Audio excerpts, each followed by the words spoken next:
एक ऐसी स्थिति के बारे में जरा सोचकर देखते हैं जहां डेटा के आधार पर लिया गया महज एक गलत फैसला किसी बड़ी कंपनी के करोड़ों रुपए डुबा दें। और ऐसा होता है, अक्सर होता है। बिल्कुल।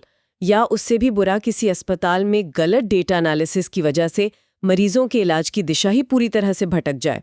आमतौर पर हम यही मानते हैं ना कि डेटा से चीजें आसान होती हैं, फैसले एकदम सटीक होते हैं। हाँ, लोगों को लगता है कि डेटा आ गया तो गलतियों की गुंजाइश खत्म। राइट। लेकिन क्या सच में ऐसा है? डॉक्टर एमिली कार्टर नाम की एक रिसर्चर की कहानी इस भ्रम को बहुत अच्छी तरह से तोड़ती है। डॉक्टर कार्टर एक बेहद आधुनिक, एकदम जगमगाती हुई रिसर्च फैसिलिटी में बैठी हैं। स्क्रीन्स चमक रही हैं और कंज्यूमर बिहेवियर के डेटा का एक बहुत बड़ा पहाड़, मतलब सच में एक पहाड़ उनके सामने है। दुनिया के सबसे बेहतरीन और एडवांस्ड स्टैटिस्टिकल सॉफ्टवेयर्स भी वहाँ मौजूद हैं। लेकिन फिर भी जब वो स्क्रीन को देखती हैं तो ये सारा डेटा बस एक उलझे हुए जाल की तरह लगता है। एक भूलभुलैया की तरह। एग्जैक्टली। ऐसा महसूस होता है जैसे किसी इंसान की आंखों पर पट्टी बांधकर उसके हाथ में एक रूबिक्स क्यूब दे दिया गया हो और कहा गया हो कि भाई इसे सॉल्व करो। डेटा के सारे टुकड़े मौजूद हैं, पर समझ ही नहीं आ रहा कि कौन सा टुकड़ा कहाँ फिट होगा। बिल्कुल सही कहा। और सबसे बड़ी बात यह है कि ये स्थिति सिर्फ डॉक्टर कार्टर की नहीं है। हाँ। आज के समय में हर वो प्रोफेशनल जो डेटा के साथ काम करता है, चाहे वो कोई बहुत बड़ा वैज्ञानिक हो, मार्केटर हो या पॉलिसी मेकर हो, वो इसी उलझन से गुजरता है रोजाना। हमारे पास जानकारी की कोई कमी नहीं है, बल्कि सच तो ये है कि जानकारी इतनी ज्यादा हो गई है कि वो खुद एक बहुत बड़ी समस्या बन चुकी है, जिसे हम इंफॉर्मेशन ओवरलोड कहते हैं। Right, information overload. जब हर सेकंड लाखों डेटा पॉइंट्स जनरेट हो रहे हों, तो असली चुनौती उन डेटा इकट्ठा करना नहीं रह जाती। असली चुनौती होती है उस डेटा के शोर में से काम की बात यानी सिग्नल को ढूंढना। ओके, लेट्स अनपैक दिस, क्योंकि ये पहलू सच में बहुत ज्यादा दिलचस्प है। आज के दौर में रिसर्चर्स के लिए सबसे बड़ी पहेली ये इंफॉर्मेशन ओवरलोड ही है। विशाल और जटिल डेटा सेट्स के बीच पूरी दुनिया फंसी हुई है। बिल्कुल। और आज के इस डीप डाइव का मुख्य मिशन इसी उलझन की तह तक जाना है। स्रोत सामग्री इस बात की ओर बहुत जोरदार इशारा कर रही है कि भारी भरकम डेटा को समझने का हमारा जो पारंपरिक तरीका है ना, वो पूरी तरह से बदल रहा है, जड़ से बदल रहा है। हाँ। तो इस चर्चा में ये गहराई से समझा जाएगा कि कैसे AI पावर्ड स्टैटिस्टिक्स और एमोस यानी analysis of movement structures modern research की दुनिया में एक बहुत बड़ी क्रांति ला रहे हैं। What's fascinating here is कि AMOS कोई आम स्टैटिस्टिकल सॉफ्टवेयर नहीं है। मतलब ये ऐसा नहीं है जिसे बस कंप्यूटर में इंस्टॉल किया, कुछ नंबर डाले और एक आउटपुट निकाल लिया। कोई जादू की छड़ी नहीं है। बिल्कुल नहीं। इसे एक सॉफ्टवेयर से ज्यादा एक इंटेलिजेंट एनालिटिक्स एनवायरनमेंट कहना ज्यादा सही होगा। ओके। ये डेटा इंटरप्रिटेशन के क्षेत्र में एक वास्तविक पैराडाइम शिफ्ट है।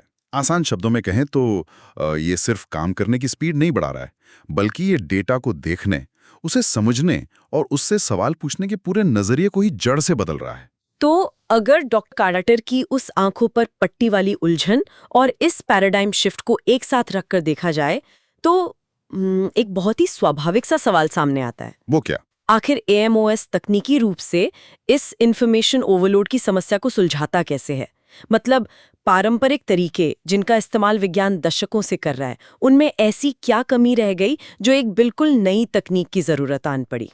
इस सवाल का जवाब AMOS के दिल में धड़कने वाली तकनीक में छिपा है, जिसे SEM कहते हैं, यानी structural equation modelling. Structural equation modelling, right. और इसे समझने के लिए पहले हमें पारंपरिक तरीकों की कमियों को देखना होगा। जी, पुराने रेग्रेशन मॉडल्स होते हैं। हाँ, पारंपरिक रिग्रेशन मॉडल्स। उनका नजरिया बहुत सीधा लेकिन बहुत सीमित होता है। वो चीजों को टुकड़ों में बांट कर देखते हैं। एक कारण, एक परिणाम, एक ही वजह से बी हुआ, बस बात खत्म। बहुत ही लीनियर अप्रोच। बिल्कुल। लेकिन असली दुनिया और खासकर इंसानी व्यवहार इतना सीधा थोड़ी ना होता है। हाँ, पारंपरिक मॉडल्स तो यही मानकर चलते हैं कि इंसान हमेशा सोच समझकर और एकदम लॉजिकल तरीके से फैसले लेता है, जो कि सच नहीं है। बिल्कुल सच नहीं है। जबकि हकीकत में रात के 2 बजे ऑनलाइन शॉपिंग पर किए गए इम्पल्स बाय को देखकर ही ये थ्योरी पूरी तरह से गलत साबित हो जाती है। एग्जैक्टली। इंसान जटिल है तो उसका डेटा इतना सीधा कैसे हो सकता है? बिल्कुल सही कहा आपने। और यहीं पर SEM का असली जादू काम आता है। पारंपरिक तरीके सिर्फ उन चीजों को माप सकते हैं जो सामने दिख रही हैं, जो विजिबल है। हाँ, लेकिन SEM रिसर्चर्स को एक ही समय में ऑब्जर्व्ड यानी जो स्पष्ट रूप से मापा जा सकता है और लैटेंट यानी जो छुपे हुए वेरिएबल्स हैं, उन दोनों के बीच के रिश्तों की एक साथ जांच करने की शक्ति देता है। थोड़ा सा ये थोड़ा तकनीकी हो रहा है। इसे बिल्कुल साफ करने के लिए ऑब्जर्व्ड और लेटेंट वेरिएबल्स के अंतर को समझना जरूरी है। हाँ, बिल्कुल। अगर मैं इसे सही समझ रही हूँ तो लैटेंट का मतलब सिर्फ छुपा हुआ नहीं है, बल्कि ये कुछ ऐसा है जिसे किसी स्केल या इंची टेप से सीधे नापा नहीं जा सकता। एकदम सटीक। एक उदाहरण से समझते हैं इसे। मान लिया जाए कि किसी कंपनी को अपने ग्राहकों की लॉयल्टी या वफादारी मापनी है। ओके। अब कस्टमर लॉयल्टी कोई ऐसी चीज तो है नहीं जिसे तराजू में तोल लिया जाए। हाँ, कि 2 किलो लॉयल्टी दे दो। राइट। तो ये एक लैटेंट वेरिएबल है, एक छुपा हुआ अमूर्त कॉन्सेप्ट। इसे सीधे तौर पर नहीं मापा जा सकता, लेकिन इसके असर को मापा जा सकता है। जैसे कि ग्राहक ने कितनी बार वो प्रोडक्ट दोबारा खरीदा, या उसने सर्वे में कितने स्टार दिए, या उसने अपने दोस्तों को वो प्रोडक्ट रेकमेंड किया या नहीं। ये सब ऑब्जर्व्ड वेरिएबल्स हैं। अच्छा, तो मतलब लेटेंट वेरिएबल वो जड़ है और ऑब्जर्व्ड वेरिएबल्स उस पेड़ की शाखाएं और पत्ते हैं जो हमें बाहर से दिखाई देते हैं। बहुत खूब। SEM यही करता है। वो सिर्फ पत्तों को नहीं गिनता, बल्कि वो ये पूरा मैप तैयार करता है कि कौन सी जड़ किस पत्ते तक पोषण पहुंचा रही है। अरे वाह! वो एक साथ कई लेटेंट और ऑब्जर्व्ड वेरिएबल्स के बीच के पूरे इकोसिस्टम का एक साथ विश्लेषण करता है। इस पूरी प्रक्रिया को समझने के लिए एक और एनालॉजी का इस्तेमाल किया जा सकता है। बताइए। ये बिल्कुल वैसा है जैसे कोई दर्शक किसी बड़े ऑर्केस्ट्रा को सुन रहा हो। बहुत अच्छा उदाहरण है। अगर पारंपरिक स्टैटिस्टिक्स का इस्तेमाल हो रहा है तो ऐसा लगेगा जैसे कोई इंसान सिर्फ वायलिन की आवाज को अलग से सुन रहा है, फिर बांसुरी को अलग से सुन रहा है और फिर ड्रम्स का अलग से मूल्यांकन कर रहा है। एक एक करके। हाँ, वो एक एक वाद्य यंत्र को जांचेगा। लेकिन SEM एक अलग ही अनुभव है। SEM उस दर्शक को वो पूरी सिम्फनी एक साथ सुनने का मौका देता है। एग्जैक्टली। ये देखने की ताकत देता है कि वे सारे वाद्य यंत्र एक साथ मिलकर कैसा संगीत बना रहे हैं। और सबसे बड़ी बात, ये उस कंडक्टर को भी देख पाता है जो सामने तो कोई वाद्य यंत्र नहीं बजा रहा, लेकिन अपने इशारों से पूरे संगीत को कंट्रोल कर रहा है। बहुत ही शानदार एनालॉजी है। यहाँ वो कंडक्टर ही लेटेंट वेरिएबल है। राइट। अगर पारंपरिक तरीके से देखा जाए तो कंडक्टर कोई आवाज नहीं कर रहा, इसलिए उसे डेटा से बाहर ही निकाल दिया जाएगा, क्योंकि वो तो कुछ बजा ही नहीं रहा। हाँ, लेकिन SEM जानता है कि कंडक्टर के बिना संगीत बेसुरा हो जाएगा। SEM हमें वो पूरी सिम्फनी सुनने और समझने में मदद करता है। पर यहाँ मैं थोड़ा पुशबैक देना चाहूंगी। श्योर। क्या पारंपरिक तरीके सच में इतने पिछड़ गए हैं?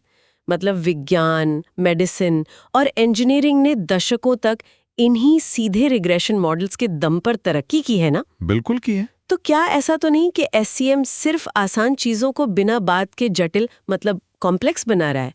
क्या हर जगह इतनी कॉम्प्लेक्सिटी ढूंढना जरूरी है? ये एक बहुत ही गहराई वाला और एकदम जायज सवाल है।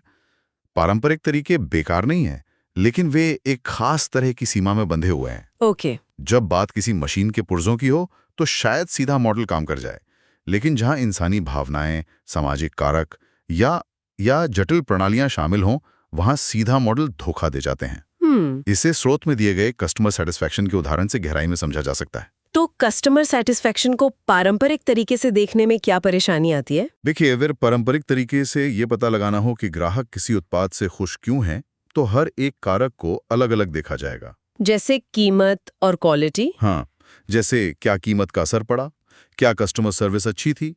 इसमें बस एक सीधी लाइन खींची जाएगी कीमत से संतुष्टि तक। लेकिन असल दुनिया में क्या कोई ग्राहक सिर्फ कीमत देखकर खुश हो जाता है? नहीं, कीमत का सीधा असर इस बात पर भी पड़ता है कि कस्टमर सर्विस कैसी थी। बिल्कुल, उम्मीदें बढ़ जाती हैं। राइट। अगर कोई चीज बहुत महंगी है तो ग्राहक उस पर बेहतरीन सर्विस की भी उम्मीद करेगा। दोनों आपस में गहराई से जुड़े हुए हैं। SEM सिर्फ अलग अलग टुकड़े नहीं दिखाता, बल्कि ये एक बिगर पिक्चर दिखाता है, एक पूरा नजरिया। हाँ, ये स्पष्ट करता है कि ये सारे कारक सिर्फ अंतिम परिणाम को प्रभावित नहीं कर रहे, बल्कि रास्ते में एक दूसरे को भी प्रभावित कर रहे हैं। अच्छा, इसका मतलब ये सिर्फ ये नहीं बता रहा कि A की वजह से B हुआ, बल्कि ये पूरी कहानी बयां कर रहा है कि A ने C को प्रभावित किया और C के उस प्रभाव की वजह से B में बदलाव आया। बिल्कुल सही। और इस बिगर पिक्चर को समझने का सबसे बड़ा फायदा यह है कि जो इनसाइट्स मिलती हैं वो सिर्फ विवरणात्मक यानी डिस्क्रिप्टिव नहीं रह जाती। मतलब सिर्फ पास्ट का डेटा नहीं रहता। एग्जैक्टली वे सिर्फ ये नहीं बताती कि पिछले महीने क्या हुआ था, बल्कि वे प्रिडिक्टिव और रणनीतिक बन जाती हैं फ्यूचर के लिए। हाँ, जब रिश्तों की पूरी गहराई और उनके आपस में उलझे हुए तारों की समझ आ जाती है तो भविष्य के लिए बहुत सटीक रणनीति बनाई जा सकती है। और यहीं से बात एक नए स्तर पर पहुंच जाती है, क्योंकि जब सिर्फ ये देखने से आगे बढ़कर कि क्या हुआ था, ये समझा जाने लगे कि क्या होने वाला है, तो भविष्यवाणियां करने की तकनीक पर बात करना सबसे ज्यादा जरूरी हो जाता है। बिल्कुल। आज की दुनिया डेटा ड्रिवन है और इस दुनिया में प्रिडिक्टिव एनालिटिक्स से बड़ी कोई ताकत नहीं है। सही कहा। एएमएस का जो रोबस्ट मॉडलिंग सिस्टम है वो भविष्य के ट्रेंड्स और व्यवहारों का अनुमान लगाने के लिए ही डिजाइन किया गया है। लेकिन भविष्य की भविष्यवाणी करना कोई जादू टोना तो है नहीं। हाँ, कोई क्रिस्टल बॉल नहीं है। राइट। इसके पीछे एक बहुत ही ठोस गणितीय और तार्किक ढांचा काम करता है। एएमएस में इस काम के लिए एआई यानी आर्टिफिशियल इंटेलिजेंस और बायसियन एस्टिमेशन का इस्तेमाल होता है। Okay, Bayesian estimation. यह एक ऐसा शक्तिशाली संयोजन है जो विशाल डेटा सेट्स को इंसानों की तुलना में हजारों गुना तेजी से प्रोसेस करके ऐसे पैटर्न पहचान लेता है जिन्हें खुली आंखों से देखना नामुमकिन है। बायसियन एस्टिमेशन, ये शब्द सुनने में तो काफी भारी भरकम और एकदम एकेडमिक लगता है। आखिर ये काम कैसे करता है? मतलब इसके पीछे का असल मैकेनिज्म क्या है? अगर इसे बिल्कुल रोजमर्रा की जिंदगी के उदाहरण से समझा जाए तो बायसियन अप्रोच मुख्य रूप से दो चीजों के संतुलन पर काम करती है। कौन सी दो चीजें? पहला है प्रायर नॉलेज, यानी जो अनुभव और जानकारी हमारे पास पहले से मौजूद है, और दूसरा है रियल टाइम डेटा, यानी जो ताज़ा सबूत अभी हमारी आंखों के सामने हैं। इसका कोई ठोस उदाहरण देके समझा सकते हैं? बिल्कुल। मौसम का उदाहरण लेते हैं। मान लिया जाए कि कोई इंसान किसी ऐसे शहर में है जहां जुलाई के महीने में 90% दिन भारी बारिश होती है। ओके, तो ये उसका प्रायर नॉलेज हो गया। राइट। ये उस इंसान का प्रायर नॉलेज है। अब वो जुलाई की एक सुबह उठता है और बाहर देखता है, आसमान बिल्कुल साफ है, तेज धूप खिली है और दूर दूर तक कोई बादल नहीं है, जो कि रियल टाइम डेटा है। एग्जैक्टली। ये उसका रियल टाइम डेटा है।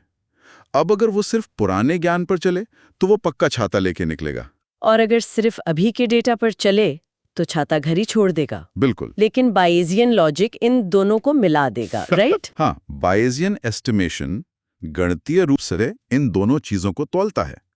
वो देखेगा कि हाँ, जुलाई में बारिश की संभावना बहुत है, लेकिन अभी आसमान पूरी तरह साफ है, तो वो दोनों को बैलेंस करेगा। सही। तो वो एक नया रिफाइंड प्रतिशत निकालेगा कि आज बारिश होने की संभावना असल में कितनी है। ये सिर्फ नए डेटा के आधार पर अंधाधुंध नतीजे नहीं निकालता और न ही सिर्फ पुराने ज्ञान पर अड़ा रहता है। बहुत स्मार्ट है। ये अनुभव के साथ नए सबूतों को हमेशा अपडेट करता रहता है। इसी वजह से एमोस की भविष्यवाणियां इतनी विश्वसनीय होती हैं।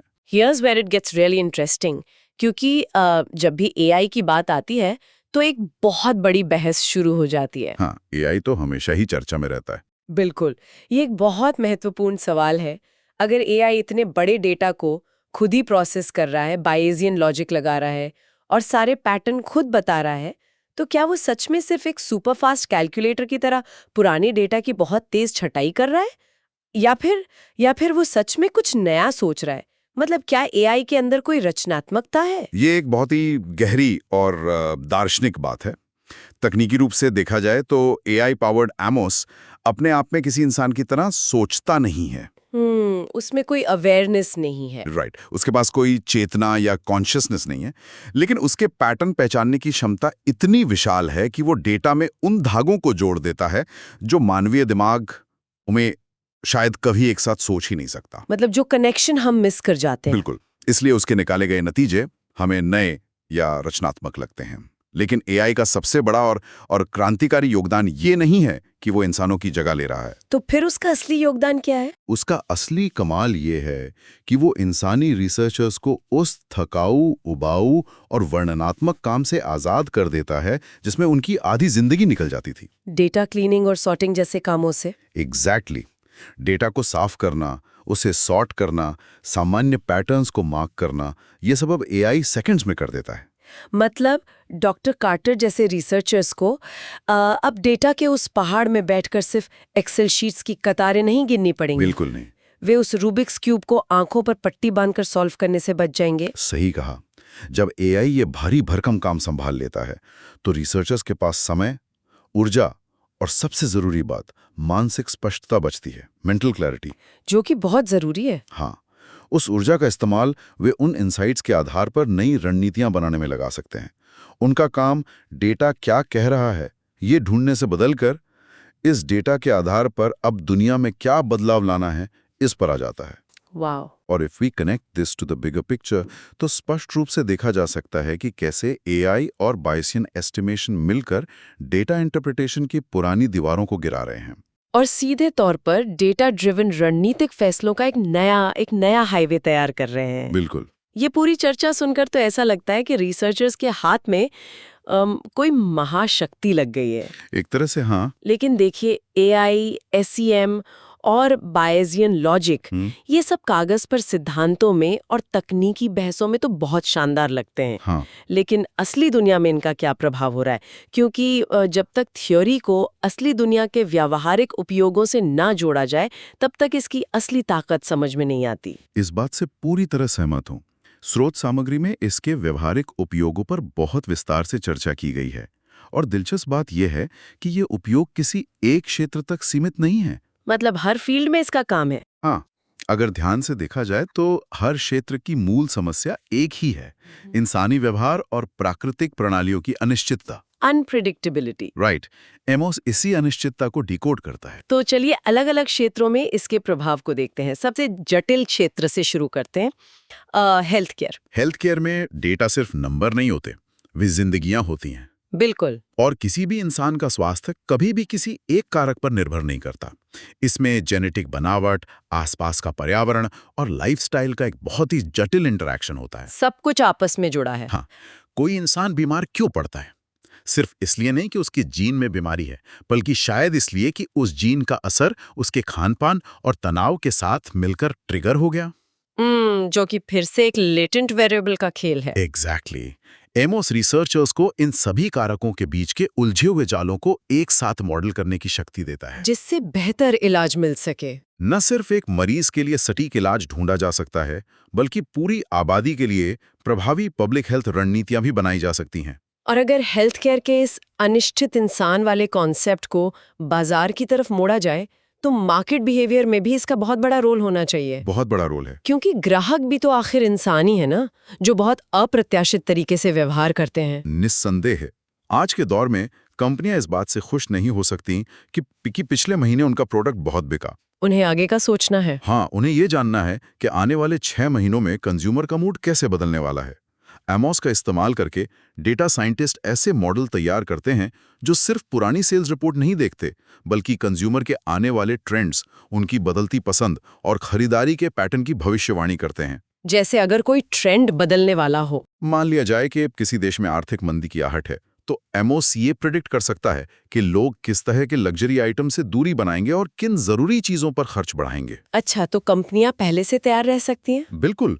इससे कंपनियां अपनी मार्केटिंग और सप्लाई चेन रणनीतियों को बिल्कुल सटीक समय पर बदल सकती हैं। ये बात हेल्थ और कॉर्पोरेट तक तो समझ में आती है, लेकिन स्रोत में एकेडमिक्स का भी जिक्र है। हाँ, शिक्षा के क्षेत्र में भी। शिक्षा के क्षेत्र में जहां बच्चों के भविष्य की बात होती है, वहां ये तकनीक कैसे मदद कर रही है? देखिए, शिक्षा व्यवस्था भी एक बहुत ही जटिल इकोसिस्टम है।